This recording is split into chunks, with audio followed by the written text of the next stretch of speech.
퍼즐을 맞추는 것은 원래 그림을 기억하고 각각의 조각들로 공백을 채워 그림을 완성하는 것, 이것이 바로 퍼즐 맞추기입니다. 하나님 나라의 공동체를 이루어가는 것도 서로 다른 조각들이 모여서 하나의 완성된 그림을 완성해 가는 것입니다. 초대교회는 우리가 이루어야 할 하나님 나라 공동체의 그림을 소개하고 있습니다. 교회는 세상으로부터 부름을 받아 세상 속에 존재합니다. 그러나 세상 속에 교회가 있지만 교회가 세상은 아닙니다. 사내들인 공회에서 풀려난 두 사도는 곧바로 모든 일을 공동체에 보고를 합니다. 사도들의 간증을 들은 공동체는 한 목소리로 기도합니다. 이것이 바울이 말한 그리스도의 몸과 몸의 지체들이 작동하는 방식입니다. 사도의 직위는 공동체를 떠나서는 존재할 수 없습니다. 교회가 있어야 목사가, 장로가, 권사가 존재하는 것처럼 말이죠. 그들이 행한 놀라운 일과 그들이 겪은 고통도 고스란히 공동체와 공유해야 합니다. 공동체가 드린 기도에는 사도행전의 교회관이 녹아 있습니다. 교회는 그리스도의 길을 따라갑니다. 그분의 가르침을 배워 행한다라는 의미에서 따라가는 것일 뿐만 아니라 그분이 권력자들에게 받았던 적대감과 멸시를 똑같이 받는다라는 의미에서 그리스도를 따라가는 겁니다. 그래서 교회는 핍박 속에서도 자라났죠. 교회가 국가 권력을 접수하고 돈과 명예를 손에 넣은 후, 즉 AD 380년 로마 제국의 국교가 된 후에 기독교 왕국이 어떤 흑역사를 썼는지 우리는 잘 알고 있습니다. 그리고 돈과 권력은 집요하게 교회를 유혹합니다. 그 손을 뿌리치고 하나님의 손을 붙잡는 일만큼 어려운 일도 드문 일입니다. 그래서 초대교회 공동체가 드린 기도를 가만히 보면 상식적이지 않습니다. 세상 권력이 교회를 위협하는 상황에서 초대교회 공동체는 우선 하나님께 그 권력을 제압해서 위협을 없애달라고 청해야 할 겁니다. 하지만 공동체가 청한 것은 위협의 제거가 아니라 자신들의 담대함이었습니다. 누가는 예루살렘 교회가, 초대교회가 함께 기도한 내용을 통해서 성전 미문에서의 표적으로 인해 촉발된 사건 이야기를 정리하고 있습니다. 기도를 통해서. 자, 그렇다면 초대교회는 어떤 공동체였을까? 먼저 우리 주님은 누가 사도를 통해서 초대교회는 하나님이 함께 하시는 공동체라고 말씀하십니다. 하나님이 함께 하시는 공동체. 본문 말씀 23절에서 31절 말씀입니다. 우리가 다시 한번 다 같이 한 목소리로 받들겠습니다. 시작. 사도들이 노임에 그 동료에게 가서 장로들과 제사장들과 장로들의 말을 다 알리니 그들이 듣고 한 마음으로 하나님께 소리를 높여 이르되 대주제여 천지와 바다와 그 가운데 만물을 지은 이시요 또 주의 종 우리 조상 다윗의 입을 통하여 성령으로 말씀하시기를 어찌하여 열방이 분노하며 족속들이 허사를 경영하였는고 세상의 군왕들이 나서며 관리들이 함께 모여 주와 그의 그리스도를 대적하도다 하신 이로소이다.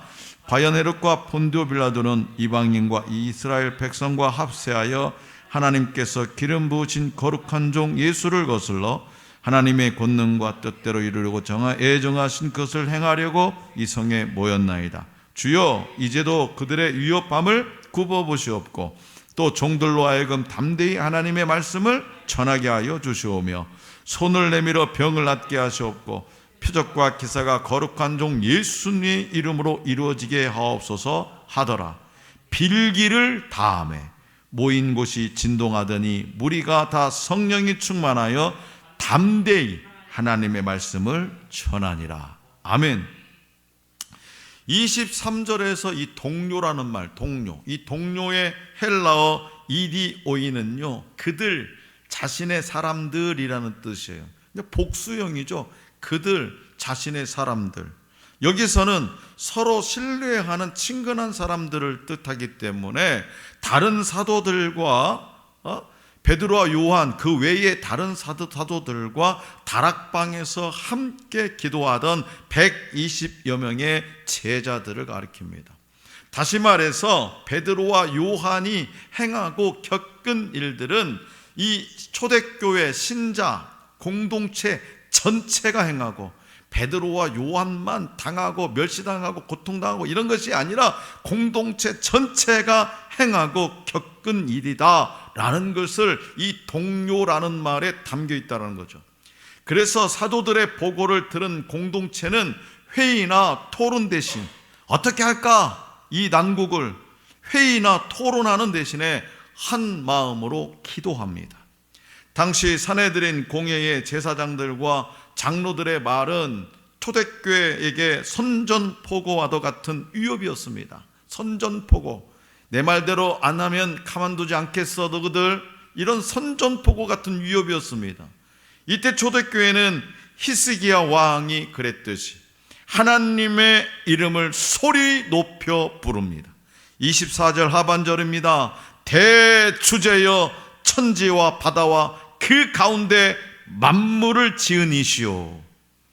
대주제의 헬라어 데스포테스는요, 법적 통제 권한을 지닌 사람, 즉 노예의 주인, 도시의 통치자 등을 지칭하는 단어로 여기서는 천지 만물을 지으신 분, 그리고 그것들을 다스리는 분이라는 의미로 사용되었습니다. 다른 곳에서는요, 누가복음 2장 29절에서는 역사의 주관자, 계시록 6장 10절에서는 심판의 주관자, 그 다음에 디모데후서 2장 21절에서는 기독교 사역의 주도자, 베드로후서 2장 1절에서는 구원자, 유다서 1장 4절에서는 또 구원자라는 의미를 담고 있는 것이 뭐냐? 대주제예요. 그래서 기도의 대상은 언제나 하나님이시기 때문에 우리의 기도, 교회 공동체의 기도의 주제는, 대상은 언제나 하나님이시기 때문에 대주제여 전능하신 하나님이여가 기도의 첫마디가 되는 거예요. 다시 말해서 초대교회는 하나님이 대주제이시며 창조주이심을 먼저 고백합니다. 그리고 시편에 기록된 예언, 곧 하나님 나라의 왕이 등극할 때 주변 나라들이 대적하는 일이 벌어지고 있다고 부르짖습니다. 25절이죠.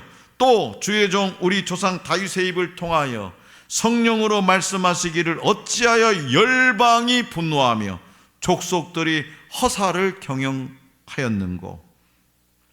예루살렘 교회가 처한 현실에서는 유대의 왕 헤롯과 로마의 총독 빌라도, 거기에 예루살렘의 대제사장들까지 합세해서 예수님의 왕권에 도전하고 예수님을 따르는 자들을 공격하는 상황이 벌어지고 있다라는 거예요. 26절, 27절, 28절 다시 한번 시작. 세상의 군왕들이 나서며 관리들이 함께 모여 주와 그의 그리스도를 대적하도다 하신 이로소이다. 과연 헤롯과 본디오 빌라도는 이방인과 이스라엘 백성과 합세하여 하나님께서 기름 부신 거룩한 종 예수를 거슬러 하나님의 권능과 뜻대로 이루려고 예정하신 그것을 행하려고 이 성에 모였나이다. 그렇기 때문에 이들은 히스기야가 구원을 간구하며 부르짖었던 것처럼 자신들을 대적의 위협에서 지켜주시고 담대히 하나님의 말씀을 전하게 하시고 또한 주님의 이름으로 권능이 나타나게 해달라고 기도하고 있더라는 거예요. 작전을 세우는 것이 아니라 저들과 싸움에서 어떻게 이겨낼까, 그렇게 꼼수나 작전을 세우는 것이 아니라 기도했다라는 거예요. 29절 30절입니다. 시작.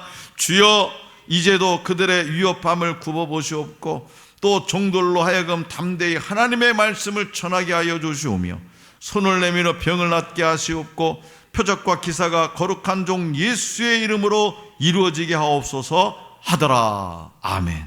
이 말씀은 29절 30절 말씀은 기도의 중심이 이제 교회 사건으로 옮겨지고 있는 것을 알려주고 있어요. 다시 말해서 예수님께 일어난 일과 교회에 대해 일어나고 있는 일이 서로 병행을 이루고 있다는 거죠. 그리스도를 대적했던 권력자들이 이제는 지금 교회를 대적하고 있다는 거예요. 이 상황에서 초대교회 공동체의 청원, 기도의 내용은 뭐냐? 4가지. 첫째, 그들의 위협을 굽어 보옵소서. 그들의 위협을 굽어 보옵소서. 유대 권력자들을 그냥 단칼에 제거해 달라는 것도, 사도들의 마음을 붙잡아 달라는 것도 아닙니다. 단지 상황을 굽어 봐달라. 그러니까 무슨 얘기입니까? 자세히 들여다 봐달라, 그런 얘기예요. 지금 이 상황을 그냥 하나님 자세히 한번 살펴봐 주세요, 그런 얘기예요. 둘째 뭐냐? 종들이 하나님의 말씀을 담대히 전하게 하옵소서. 지금 목숨이 위태로운 이 순간에 뭐예요? 자기들이, 종들이 하나님의 말씀을 담대히 전하게 하소서. 위협이 없어지든 그대로 있든 중요한 것은 뭐다? 하나님의 말씀의 전파라는 거예요. 그래서 이 기도는 청원이면서 결단이고 고백입니다. 셋째는 당신의 손을 뻗어 치유하옵소서. 그 다음에 4번째는 표적과 기사가 예수의 이름으로 일어나게 하소서 라고 하는 이 큰 범주에서는 이 3번째, 4번째는 같은 청원이에요. 같은 청원. 그래서 표적과 기사 중에서도 치유는 특별한 가치를 지닙니다. 치유의 유일한 원천은 뭐냐? 내 손끝이 아니라 오직 하나님의 손길이기 때문이었죠. 하나님의 손이에요. 이처럼 초대교회는 그 시작부터 예수님을 죽인 자들을 대적하며 싸워야 했지만 두려워하지 않고 기도로 맞섰던 겁니다. 이에 하나님이 그들의 기도에 응답하셔서 그 모인 곳이 어떻게 됐다고요? 진동하고, 지진이 일어난 것처럼 진동하고 그들이 성령으로 충만해지는 역사가 일어납니다. 31절입니다. 다 같이 31절 시작. 빌기를 다하매 모인 곳이 진동하더니 무리가 다 성령이 충만하여 담대히 하나님의 말씀을 전하니라. 아멘. 진동은요, 오순절 성령 강림 때는 없었던 새로운 현상입니다. 오순절 성령 강림 때는 진동이라는 거 없었어요. 구약에서는 땅이나 산의 흔들림이 하나님 임재의 동반 현상으로 나오고요, 특히 마지막 심판이 거행될 주의 날의 묘사에 자주 나옵니다. 이사야서라든가 그 다음에 요엘서라든가 나홈서라든가 이런 데 보면은 마지막 심판 날에 땅이 흔들리고 이 진동이, 하나님의 임재하심이 땅의 흔들림으로 나타난다, 이렇게 말씀하고 있어요. 그래서 초대교회 성도들은 진동을 통해서 하나님이 기도를 들으셨음을, 또 그들 가운데 임하셨음을 강력하게 느꼈을 겁니다. 그리고 그들이 다 성령이 충만했다는 것은 성령으로 하나가 되었다. 초대교회 성도들이 성령으로 하나가 되었음을 의미합니다. 이처럼 초대교회는 예수님의 능력을 부여받았을 뿐만 아니라 예수님이 겪으신 고난을 겪으며 담대하게 믿음의 길을 걸어갔습니다.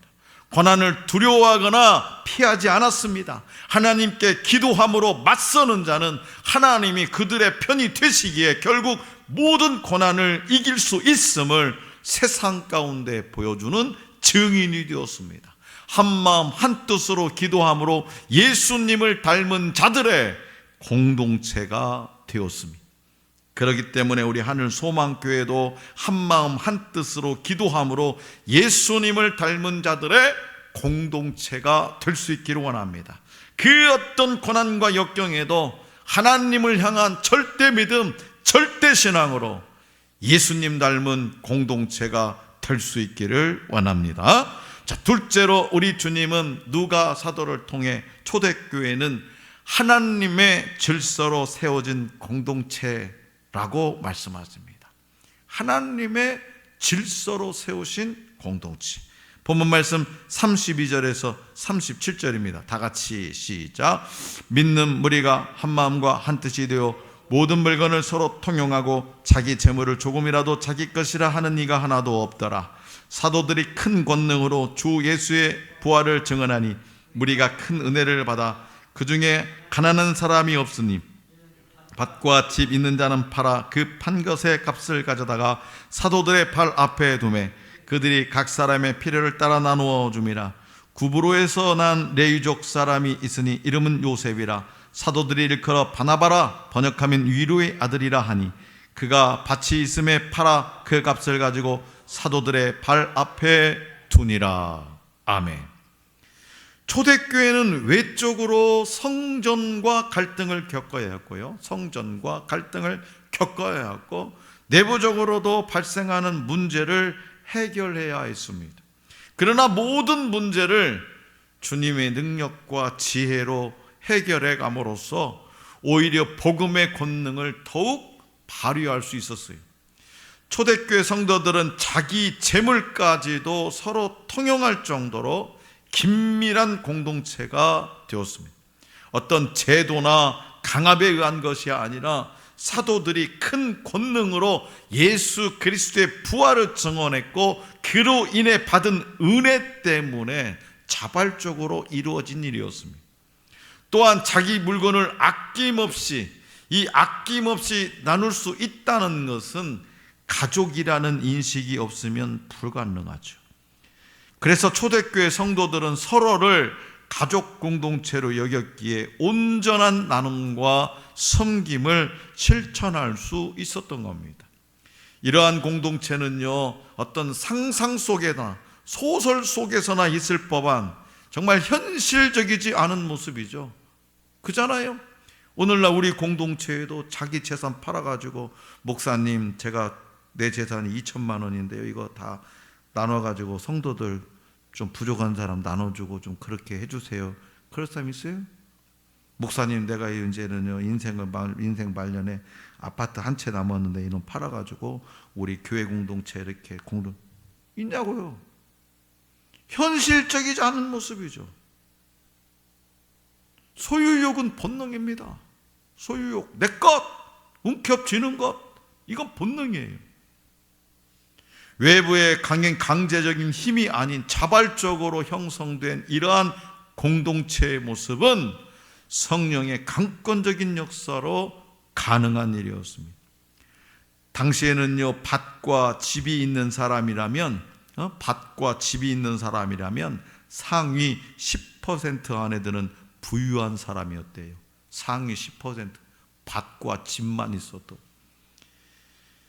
이들이 그것을 팔아 사도들에게 맡겨서 각 사람의 필요에 따라 나누어졌기 때문에 교회 내에는 가난한 사람이 없을 정도였다. 걸고 초대교회에 다 나눠져 버려가지고. 34절 35절입니다 시작. 그 중에 가난한 사람이 없으니 이는 밭과 집 있는 자는 팔아 그 판 것의 값을 가져다가 사도들의 발 앞에 두매 그들이 각 사람의 필요를 따라 나누어 줌이라. 아멘. 이처럼 세상의 질서를 따르는 사회에서는 상상하기 어려운 일이 초대교회에서 실제로 일어났던 거죠. 그 재산을 헌납한 사람 중에 대표적인 사람이 바로 바나바라 불리는 요셉이었습니다. 그는 레위인이었기에 정통 유대인의 종교적 기품을 소유했으면서도 유대에서 가장 가까운 이방 지역 구브로에서 태어났기 때문에 또 이방인들의 문화도 잘 이해하고 있었을 겁니다. 바나바는 사도가 아닌 사람들 중에서 가장 먼저 등장한 예수님을 닮은 사람이었다는 거죠. 예수님도 아낌없이 오늘 저와 여러분들을 위해서 다 물을 피 한 방울까지도 다 쏟아주시고 가셨지 않습니까? 이처럼 교회는 점점 더 그 영역을 확장했고 예수 그리스도의 통치에 순종하는 사람들도 늘어났다는 거예요. 왜요? 상식을 뛰어넘는 일들을 초대교회 공동체가 행하고 있었기 때문에. 일반적인 상식을 뛰어넘는 일들. 사랑하는 성도 여러분, 교회는 사람에게 가장 중요한 복음을 가지고 있습니다. 하늘 소망교회, 무엇이 무기냐? 복음이라는 거예요. 강력한. 그래서 복음에 집중할 때, 이 복음에 집중할 때 교회는 교회다워집니다. 복음에 집중하지 않고 엉뚱한 데에 집중하다 보니까 세상이 교회를 걱정하고 있는 세상. 교회는 세상 속에서 세상과 전혀 다른 공동체임을 분명하게 보여줘야 되는 거죠. 그리고 교회는 어려움이 있을 때 어떻게 해야 되느냐? 어려움이 있으면 서로 막 네 편이냐 내 편이냐 머리를 맞대고 다수결 원칙이다 뭐 이런 거 하지 말고 뭐 해야 되냐? 기도해야 된다. 기도. 혹여라도 우리 교회가 아직까지는 별 어려움이 없었지만 혹시라도 우리 교회가 뭔 어려움이 닥친다 할 때 여러분들은 저한테 뭐라고 요구를 해야 되냐? 목사님, 우리 모여서 기도하지요. 그렇게 여러분들 말씀하셔야 돼요. 제가 여러분들한테 우리 교회 모여서 기도하지요 하면 순종하셔야 돼요. 서로 의논하는 것도 중요하지만 그보다 더 중요한 건 뭐다? 기도하는 거예요. 하나님은 예루살렘 초대교회에게 극복해야 할 장벽을 주심으로써 오히려 그들을 강하고 지혜롭게 하시고 세상은 흉내조차 낼 수 없는 이상적인 공동체로 성장하게 하셨습니다. 그렇기 때문에 하늘소망교회도 하나님의 말씀에 순종했는데 어려움이 생겼다고 해서 돌이키는 것은 어리석은 태도입니다. 우리는요, 쉬운 길을 가는 사람들이 아니라 믿음으로 옳은 길을 가는 사람들이, 믿음으로 옳은 길을 가야 하는 사람들이, 공회에서 풀려난 베드로와 요한은 그들에게 일어난 일이 성령의 역사임을 확신했습니다. 오늘 저와 여러분들도 내게 일어난 하나님의 역사를 나누고 함께 찬양하며 기도하는 은혜가 우리 하늘소망 공동체에도 있기를 소원합니다. 또한 초대교회의 성도들은 공회의 위협이 사라지기를 구하지 않고 오히려 그 위협 앞에서도 어떻게 하면 복음을 전할고, 어떻게 하면 예수 그리스도를 전할고, 어떻게 하면 죽은 자 가운데에서 3일 만에 부활하신 살아계신 예수 그리스도를 전할고, 어떻게 하면 예수 그리스도의 이름으로 일평생 안진병으로 살았던 그 사람을 일으켰던 그 이야기를 전할고, 어떻게 하면 복음을 전할 수 있을까? 기도했다라는 거죠. 기도는 단순히 하나님께 필요만을 구하는 수단이 아닙니다. 기도는 우리의 마음을 하나님의 뜻과 계획에 맞추어서 선하신 인도와 도우심을 구하는 거예요. 그래서 한 마음과 한 뜻으로 기도할 때 하나님이 기쁘게 응답하시고 우리를 성령 안에서 하나 되게 하십니다. 그러므로 하늘 소망교회가 정말 하나 된 마음으로 1000명이 있든 10,000명이 있든 10명이 있든 30명이 있든 중요한 건 뭐예요? 하나 되는 거예요. 하나 된 마음으로 복음을 위해 함께 기도하고 자기 소유를 내어놓고 공동체의 연약함을 돌보는 예수님을 닮은 자들의 공동체가 될 수 있기를 원합니다. 하늘 소망교회가 정말 하나 됨을 위해 항상 기도하고 서로를 위해 희생하고 서로 섬기는 조각들이 모여서 예수님을 닮은 하나님 나라 공동체로 완성될 수 있기를 간절히 기원합니다.